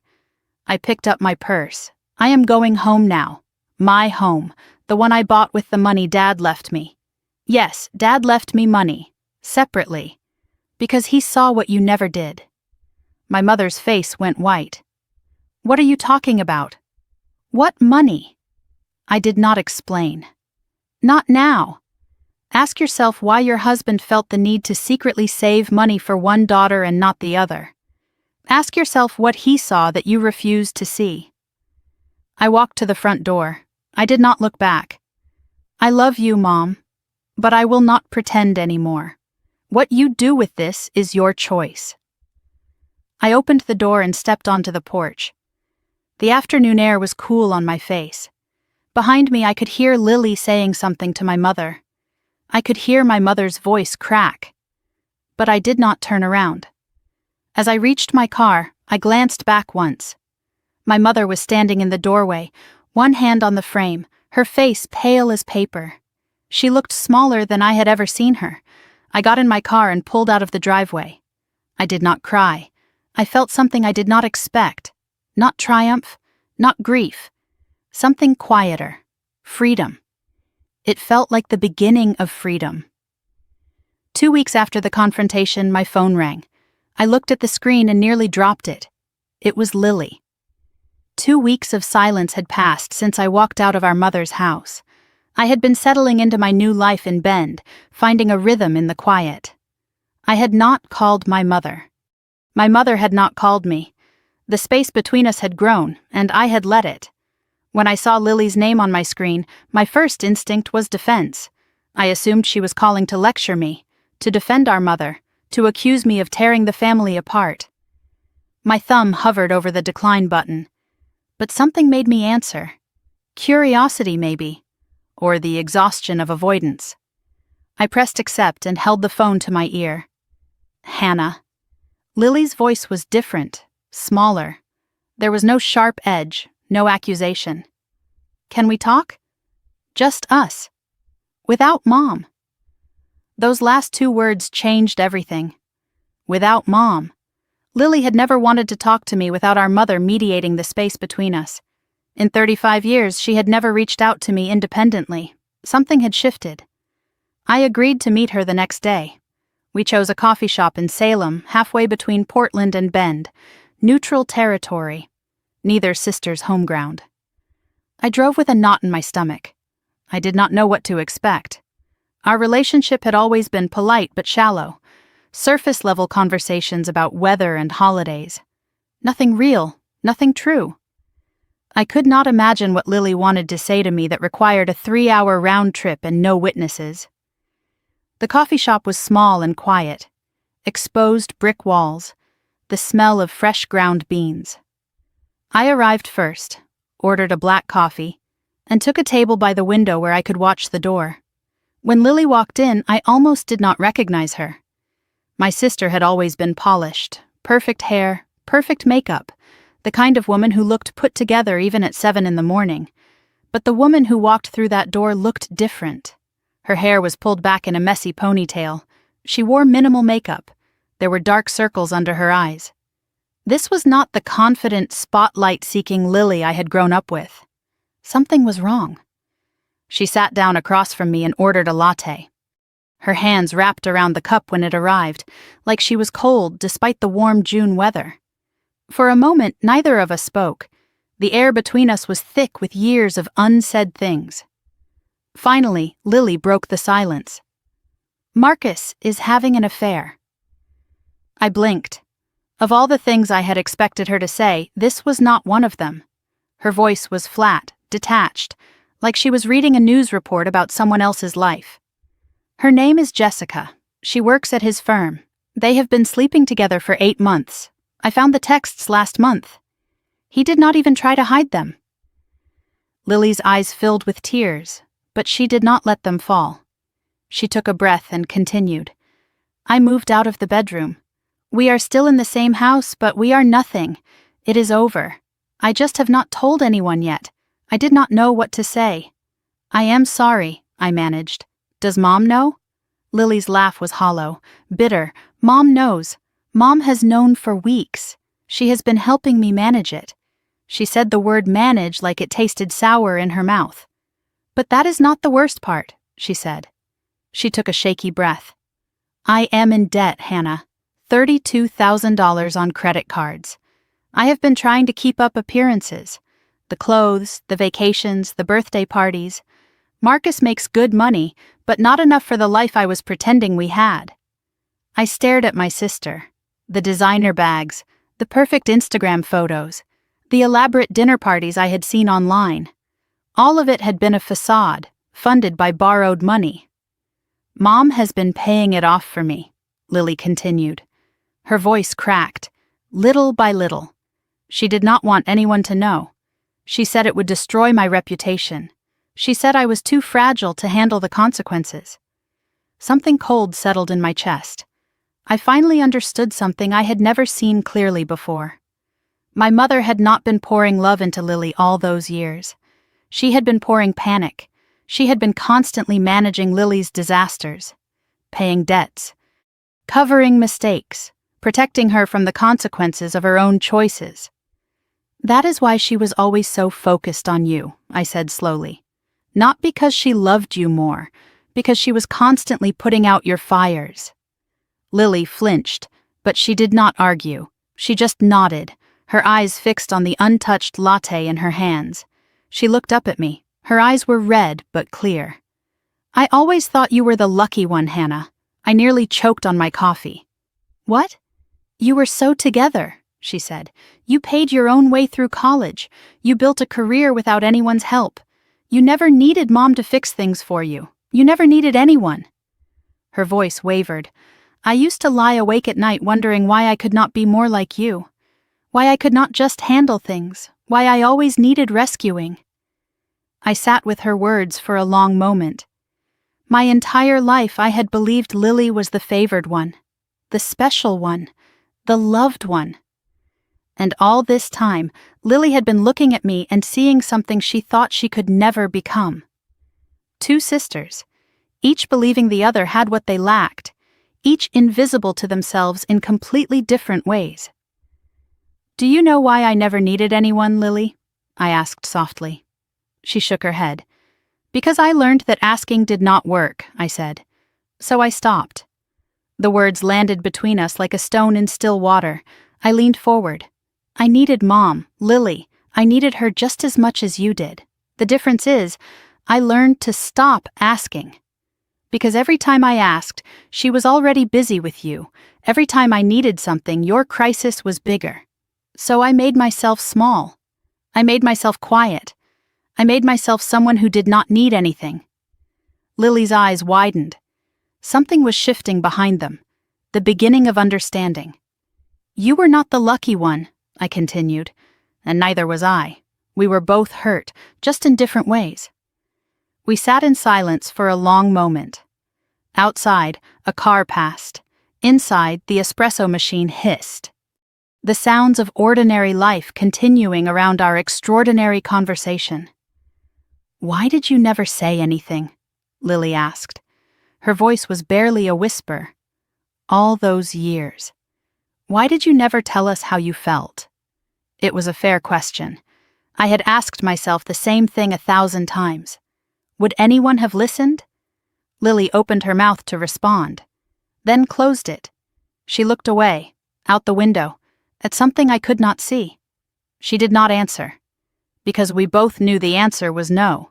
For 35 years I could have screamed, and no one would have heard me over the noise of Lily's needs. Finally, she whispered, "No, probably not." It was not an apology, it was not absolution. But it was the first honest thing Lily had ever said to me. The conversation continued for another hour. We did not solve anything. We did not heal decades of distance in a single afternoon. But something shifted between us. Something small and fragile, like a seedling pushing through concrete. Lily talked about the divorce process. I talked about my new house. We compared notes on our mother's guilt trips. For the first time in our lives, we laughed together. Not politely, genuinely. When we stood to leave, Lily hesitated. Then she hugged me. A real hug. Tight and uncertain and longer than any hug we had shared since we were children. "I am sorry," she whispered against my shoulder. "I am sorry I did not see you." I drove home as the sun began to set. The mountains turned purple and gold in the fading light. I thought about everything Lily had revealed. The affair, the debt, the mother who was always rescuing instead of loving equally. The sister who had envied the very independence that was forged from neglect. Nothing was simple. Lily was not a villain. My mother was not a monster. They were all just people, shaped by wounds they did not choose, repeating patterns they could not see. But understanding was not the same as forgiveness. And as I pulled into my driveway, I wondered if my mother could ever understand what she had done, and whether I even needed her to. The answer came 2 weeks later, when she appeared on my doorstep unannounced. She came without warning, no call, no text. Just a knock on my door on a Tuesday afternoon. And there she was. My mother, standing on the porch of a house she had never seen, looking like she had not slept in days. Her hair was uncombed, her clothes were wrinkled. She had always been meticulous about her appearance, the kind of woman who would not go to the grocery store without lipstick. But the woman standing on my porch looked 10 years older than she had at the confrontation. Something had broken inside her. She held a small overnight bag at her feet. Her eyes were red-rimmed and uncertain. "Can I come in?" Her voice was hoarse. Not a demand, not an accusation. Just a question, asked like a stranger requesting shelter from a storm. I stepped aside and let her enter. Whatever this was, I needed to see it through.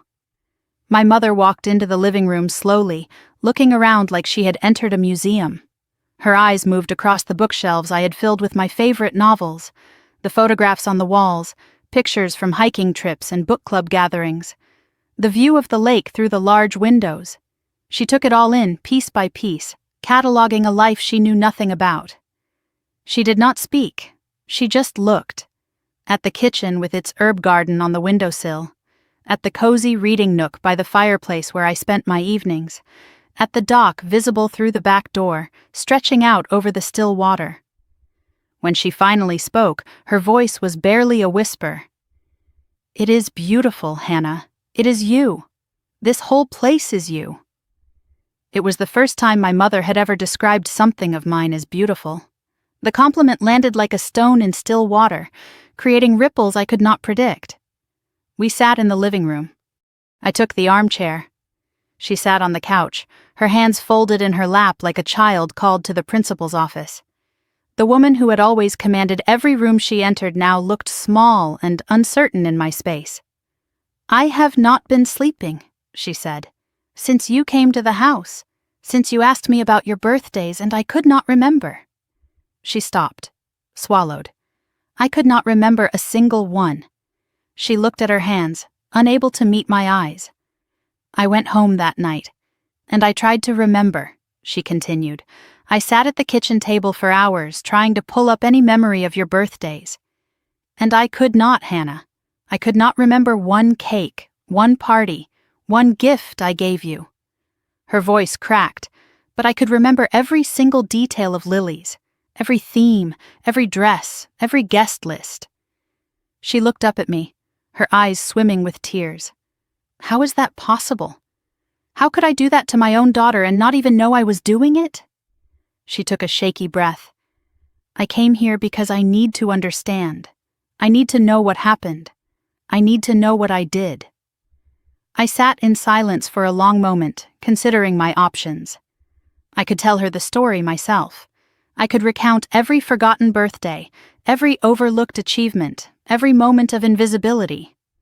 But there was a better way, a more powerful way, a way that did not require me to relive every wound. I stood and walked to my bedroom. When I returned, I was carrying the wooden box Eleanor had given me. My father's letters. 30 years of his silent witness. I set the box on the coffee table between us. "Dad wrote these," I said quietly. "To me. Over the course of 15 years, he saw everything, Mom, everything you missed, and he wrote it down." My mother stared at the box like it might bite her. Her hands trembled as she reached for it. "Read them," I said. "All of them. I will be on the dock." I left her alone with my father's words. Some truths need to be discovered in private. I sat at the end of my dock with my feet dangling over the water. The afternoon sun was warm on my face. A family of ducks paddled by near the opposite shore. The world continued, indifferent to the earthquake happening in my living room. I did not know how long I sat there. An hour, maybe 2. I watched the shadows lengthen across the lake. I breathed the mountain air. I let myself simply exist. Occasionally, I heard sounds from inside the house. A sob, a muffled cry. The unmistakable sound of a woman reading her husband's indictment of her motherhood and finally seeing herself clearly. I expected to feel anxious, vindicated, maybe even satisfied. Instead, I felt strangely peaceful. Whatever happened next, the truth was finally being heard. Not from my mouth, but from my father's grave. He could not save me while he was alive, but he was saving me now. The sound of the back door opening made me turn. My mother stood on the porch, the box clutched against her chest.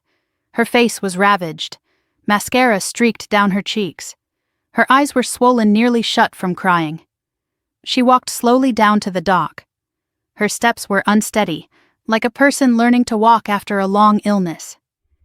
She sat down next to me, close enough to touch, but not touching. We looked out at the water together. For a long time, neither of us spoke. We just sat, side by side, watching the light change on the lake. Finally, my mother's voice broke the silence. It was destroyed. Hollow.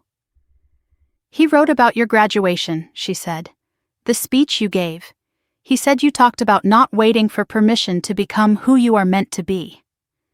She took a shuddering breath. "He said I was on my phone the entire time." She pressed her hand against her mouth, trying to hold back a sob. "I do not even remember what I was texting about. Probably something about Lily. And my daughter was giving the speech of her life, and I was not even listening." She could not continue. The sobs took over, shaking her whole body. "He saw everything, Hannah," she finally managed. "Your father saw everything I refused to see, and he loved you enough to write it all down so that someday you would know." She choked on the words. "Someday you would know that you were seen, even if it was not by me." She wiped her face with shaking hands.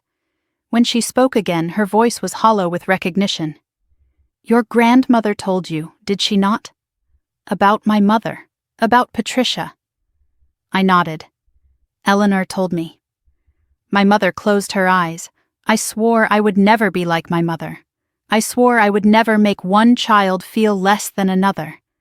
I hated her for what she did to me. I hated Patricia for being the favorite.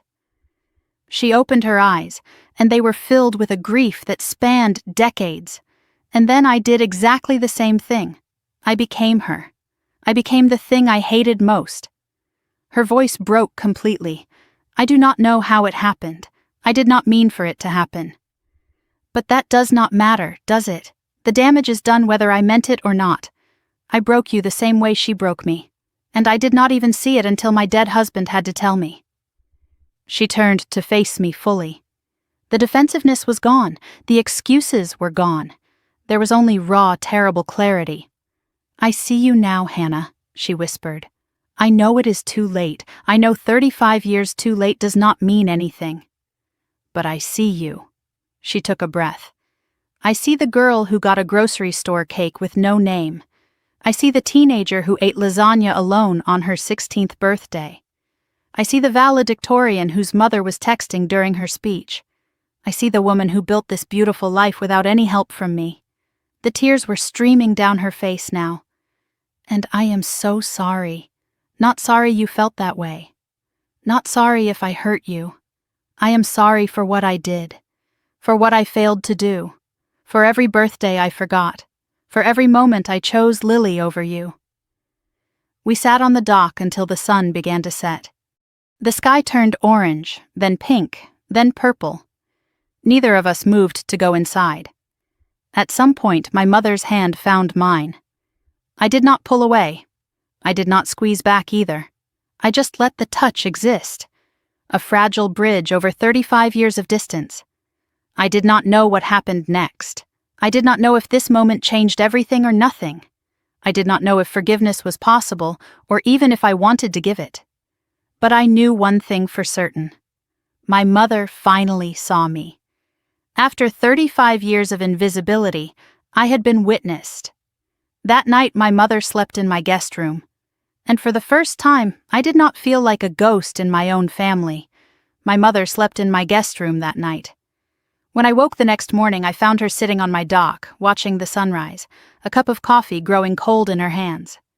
I stood at the back door for a moment, watching her. She looked smaller in the morning light, diminished, but also somehow more real. The performance was gone. The woman sitting on that dock was not the mother I had grown up with. She was someone new, someone broken open.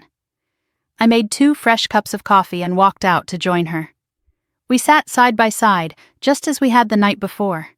The silence between us was different now. Not heavy with unspoken accusations. Just contemplative. 2 women figuring out what came next. My mother spoke without looking at me. I do not know how to do this. How to be your mother now. I have been doing it wrong for so long. Then we learn together, I said. But on different terms. She turned to look at me. Her eyes were still swollen from crying. What do you mean? I had been thinking about this all night. The words came out clear and steady. I will not be the helper anymore, Mom. Not the default one who cooks every holiday meal, cleans up, picks up Grandma, manages the logistics while everyone else relaxes. She nodded slowly, listening. I will not attend events where I am expected to be invisible. If I come to family gatherings, I come as a guest, not as staff. Another nod.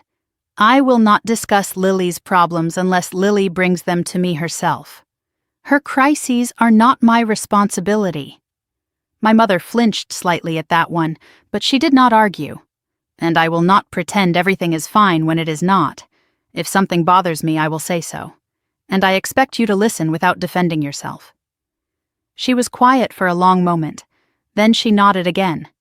I understand. I do not like all of it. A ghost of a sad smile crossed her face. But I understand, and I will try. Trying is not enough, Mom. Doing is what matters. She met my eyes. Then I will do. We finished our coffee, watching the sun climb over the mountains. It was not forgiveness. It was not reconciliation. But it was a start. My mother left after breakfast. At the door, she hesitated. For a moment, I thought she might try to hug me, might push for more than I was ready to give. But she had learned something in the past 24 hours. She did not push. Thank you for letting me stay, she said. Thank you for showing me the letters. I know I do not deserve your patience. You do not, I agreed, but I am giving it anyway. That is my choice. I watched her car disappear down the road toward the highway. The house was quiet again. The lake was still. I stood on my porch, breathing the mountain air, and realized something had shifted. I did not feel victorious. I did not feel vindicated. I felt something quieter. The beginning of peace. Over the following weeks, Lily called regularly, not to ask for help, not to complain about Marcus, just to talk. The divorce was finalized in August. Lily moved out of the house she had shared with Marcus and into a small apartment across town. She did not ask our mother to pay the deposit. She used her own savings, what little remained after the debt was managed. I started seeing someone, Lily told me during one of our calls. A therapist. Her name is Dr. Reeves. We are working through a lot. The marriage, Mom, my spending, the way I have always needed someone to rescue me. There was something different in her voice, less desperate, less performative. She sounded for the first time like someone trying to build her own foundation rather than waiting for someone else to build it for her. In September, Lily drove to Bend to see my house. We spent a weekend together, hiking through the pine forests, cooking dinner in my kitchen, talking about nothing important. It was the first time in our lives we had been together without our mother mediating the space between us. On Sunday morning, before she left, Lily stood in my living room looking at the view of the lake. "I like who you are," she said quietly. "I am sorry it took me so long to see it." In October, my manager Marissa called me into her office. She was retiring at the end of the year. She wanted to recommend me for her position, Director of Logistics. A week later, I sat across from the Vice President of Operations. We discussed my vision for the department, my management style, my goals for the next 5 years. I spoke clearly, confidently, the way I had always spoken at work, the place where I had never been invisible. The VP smiled. "We would like to offer you the position, Hannah. You have earned it." That night, I did not call my mother. I did not text Lily for validation. I took myself out to dinner at the nicest restaurant in Bend. I ordered the steak, I ordered the dessert, I ordered a glass of champagne. Sitting alone at a table for one, I raised my glass to myself. To the woman who stopped waiting for permission. The champagne was cold and bright. The steak was perfect. I was not lonely. I was complete. The phone rang on a Tuesday afternoon in early November. It was the nursing home. Eleanor had passed away in her sleep that morning. Peacefully, no pain, just a quiet exit, the way she would have wanted. I sat on my dock for an hour after the call, crying for the woman who had never forgotten my birthday, the woman who had sent cards with specific details, the woman who had held the truth for decades, waiting for me to be ready to hear it. The funeral was small, a chapel with autumn flowers. A minister who spoke about Eleanor's sharp wit and kind heart. I delivered the eulogy. This time I wanted to. This time speaking was an honor, not a burden. "My grandmother saw me when no one else did," I said. "She was my witness before I had the language to ask for one. She held space for my pain and waited until I was strong enough to face it. I am who I am because she saw who I was." We buried Eleanor next to Walter, under a maple tree turning gold. I stayed after everyone else left, standing at the grave, saying goodbye to the woman who had saved me in ways she never fully knew. Thanksgiving came at the end of November. For the first time, I hosted. Lily arrived bearing a pie she had baked herself, lopsided but earnest. My mother arrived when she was told to arrive, not early to help set up. She brought wine and sat in the living room like a guest. We ate together at my dining table, the table I had bought, in the house I owned, in the life I had built. The conversation was careful but genuine. No one talked about the past. We talked about the present, about Lily's new job at a nonprofit, about my mother's plan to start seeing a therapist herself, about my promotion. It was not the family I had grown up in. It was not the family I had dreamed of having. But it was real. It was honest. And for the first time, I felt like I belonged at the table. Not as a helper, but as a host. Not as invisible, but as seen. A week after Thanksgiving, my mother called. I answered, still slightly wary. "I just wanted to tell you something," she said. "I had my first therapy session yesterday. Dr. Hamlin, she is intense. She asked me about my mother, about Patricia." I cried for the entire hour. She paused. "I do not know if I can fix what I broke, Hannah. But I am trying. I am really trying." Something loosened in my chest. Not forgiveness, not yet. But something adjacent to it. Something like hope. "I know, Mom. I am watching. Keep going." The first snow came in late November. I woke to a world transformed. The lake was frosted silver. The mountains were white. The trees held quiet weight on every branch. I made coffee and stood at my window, watching the snowfall. My house was warm. My life was full. Not with people demanding things from me, but with choices I had made for myself. It had been 6 months since I posted that photograph. 6 months since I stopped waiting to be seen. In that time, I had lost a grandmother, gained a sister, and begun to rebuild a mother. But the real test was coming. My 36th birthday. The first birthday since everything changed. I wondered if my mother would remember. I woke on my 36th birthday the same way I had woken on my 35th. Alone, in my own bed, reaching for my phone like a reflex. But everything else was different. 1 year ago, I woke in a Portland apartment, checked my phone hoping for a message that never came, and drove 3 hours north to buy a house in secret. Now I woke in that house. It was mine. It was home.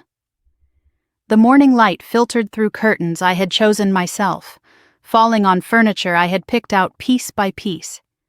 Every corner of this room told a story of a woman who had stopped waiting for permission. I lay in bed for a moment, listening to the birds singing outside my window. I watched the light move slowly across the ceiling. I was not anxious. I was not desperate. I was simply present, at peace. I reached for my phone slowly, not with the desperate hope of a woman searching for proof that she mattered, with the calm curiosity of a woman who already knew her worth. Whatever was or was not there, I would be okay. I knew that now. The screen lit up. Several notifications appeared, but one stood out at the top, time-stamped 12:01 in the morning, 1 minute after midnight. The sender was Mom. My finger hovered over the notification. My heart beat a little faster, despite myself. After 35 years of forgotten birthdays, the body remembers its hopes even when the mind has made peace. I opened the message. "Happy birthday, Hannah." I set an alarm so I would not miss it. I have been thinking about what to write all week, and nothing seemed enough. So I will just say this. I see you. I have always loved you, but I did not always see you. I see you now. I am so proud of the woman you are. The woman you became despite me, not because of me. I love you. Mom, I read it twice, 3 times. The tears came, not the bitter tears of a woman still waiting to be seen. The quiet tears of one who finally had been. She remembered. She set an alarm. She stayed awake until midnight just to be the first one to wish me happy birthday. "You remembered," I whispered to the empty room. An hour later, while I was making coffee in my kitchen, my phone rang. Lily's face appeared on the screen. "Happy birthday, sis." Her voice was bright and genuine. No performance, no underlying agenda, just warmth. We talked for 20 minutes. She asked about my plans for the day. She mentioned she was planning to visit next month. Maybe we could go hiking together. She talked about her new job at the nonprofit, her therapy sessions, the small apartment she was learning to love. Then she hesitated. "I was thinking," she said, "maybe next year I could throw you a party. A real one, if you want.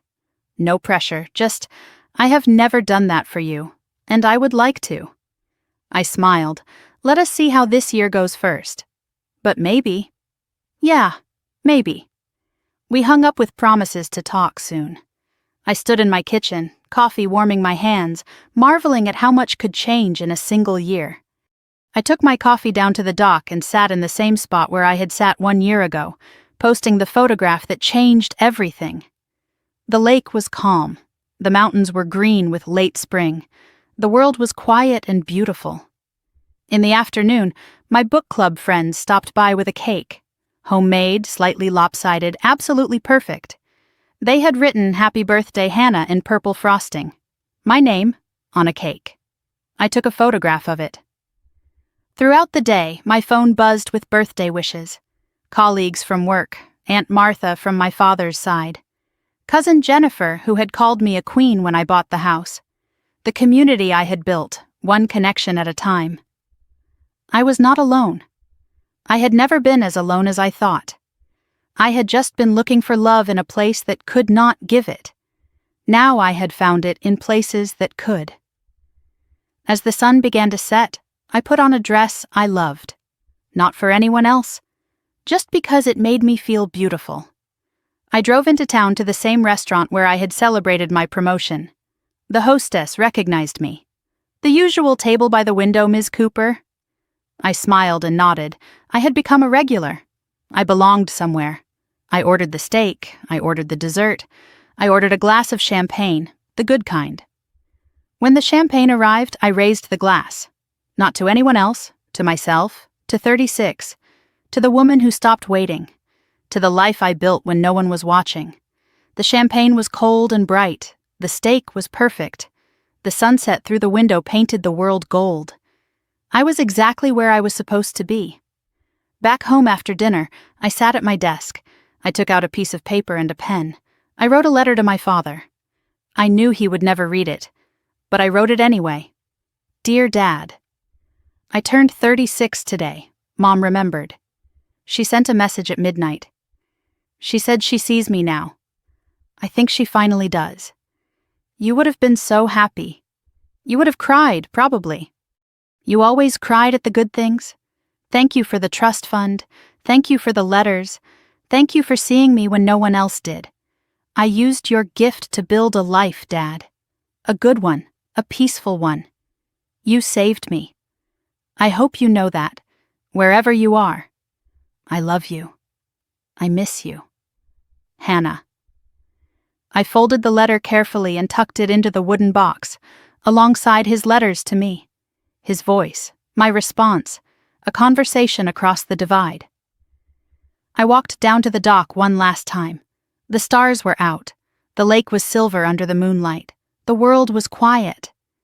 I thought about the woman I had been a year ago, the one who checked her phone with desperate hope, the one who had learned to shrink herself so small she became invisible, the one who believed she did not matter because no one had ever shown her that she did. That woman was gone, not forgotten. I carried her with compassion now, understanding that the girl who learned to be small was just trying to survive. But I was no longer surviving. I was living. I was taking up space. I was seen. By my mother, by my sister, by my community, and most importantly, by myself. I spent 35 years waiting for someone to give me permission to exist. I finally learned that the only permission I needed was my own. My mother's forgetting was never about my worth.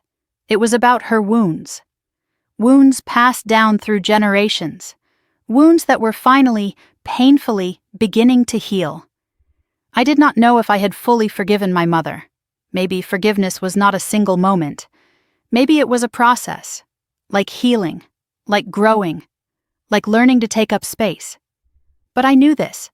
I was no longer waiting. I was no longer hoping to be seen. I saw myself. And that was enough. My mother forgot my birthday for 35 years. But this year she remembered. And even if she had not, I would still be here, whole, complete. And finally, irrevocably, my own. I stayed on the dock until the moon was high. Then I walked back to my house, locked the door behind me, and went to bed in the home I had built for myself. This is my story. The story of a woman who learned that she did not need anyone's permission to matter. The story of a daughter who waited 35 years to be seen, and then learned to see herself. If you have ever felt invisible in your own family, If you have ever wondered why loving yourself feels so hard when no one taught you how. If you have ever waited by the phone for a call that never came, I want you to know something. You matter. Even if no one told you, even if no one showed you, you are worth remembering. You are worth celebrating. And you do not need anyone's permission to start. Thank you for listening to my story. If it touched you, I would love to hear yours. Drop a comment below and tell me, have you ever felt unseen? How did you find your way back to yourself?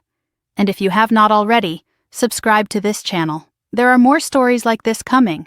Stories about ordinary people finding extraordinary strength. I will see you in the next one.